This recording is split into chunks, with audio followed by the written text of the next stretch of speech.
بسم اللہ الرحمن الرحیم۔ غدار وہ بدترین شخص ہے جو اپنی دھرتی کا احسان فراموش ہو کر قوم کے راز بیچ ڈالے اور اپنی ہی موسنوں کے پیٹ میں چھرا گھونپ دے۔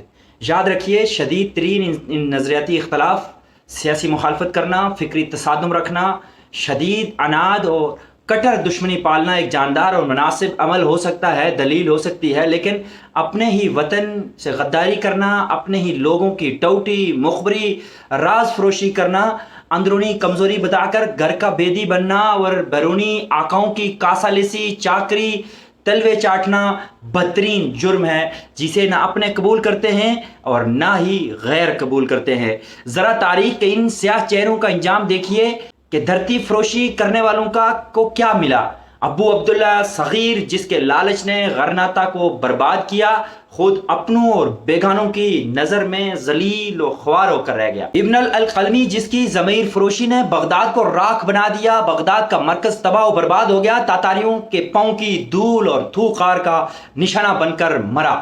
اور بریکٹ آرنولڈ، جس نے امریکہ سے غداری کی لیکن انگریزوں نے بھی اسے کبھی عزت نہیں دی اور آخر لندن کی گلیوں میں تنہا اور رسوا ہو کر مرا۔ میر جعفر، میر صادق، جنہوں نے بنگال اور میسور کو بیچا، اپنے ہی موسنوں سے داغا کی اور رہتی دنیا تک عبرت کا نشان بن گئے۔ وڈر کسلنگ، جس نے اقتدار کی ہوس میں ناروے کو ہٹلر کے آگے بیچ دیا اور جنگ ختم ہوتے ہی خود اس کی اپنی قوم نے اسے گولی مار دی۔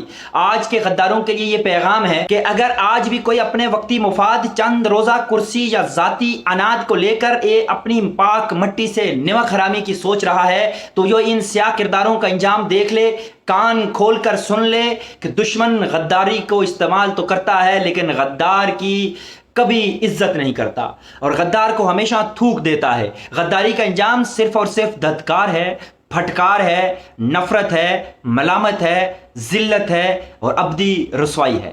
غیروں کے تلوے چاٹنے والے مخبروں اور غداروں، ذرا آنکھ کھول کر تاریخ کے گریبان میں جھانکو۔ تمہیں کیا لگتا ہے جن آقاؤں کے لیے تم اپنے بھائیوں کی جاسوسی کرتے ہو، اپنی مٹی کے راز بیچتے ہو، وہ تمہیں اپنا سمجھیں گے؟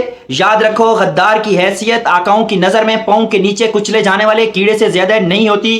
آقا تمہاری مخبری سے کام تو نکال لیں گے، لیکن جب تم پر مشکل وقت آئے گا یا تم استعمال ہو جاؤ گے تو اس کے بعد کوڑے دان میں پھینک دیے جانے والے ٹشو پیپر سے زیادہ ہے اور چبائے ہوئے نوالا تھوک دینے سے زیادہ اہمیت تمہاری نہیں ہوگی۔ کتا اپنے مالک کا نہ ہو، وہ چوروں کا وفادار کیسے ہو سکتا ہے؟ یہ دنیا کا ہر شخص یہ نظریہ سمجھتا ہے، یہ سوچ رکھتا ہے کہ جن غیروں کے لیے تم اپنے خون سے غداری کر رہے ہو وہ تم پر بھروسہ تو دور، تم سے شدید نفرت کرتے ہوں گے۔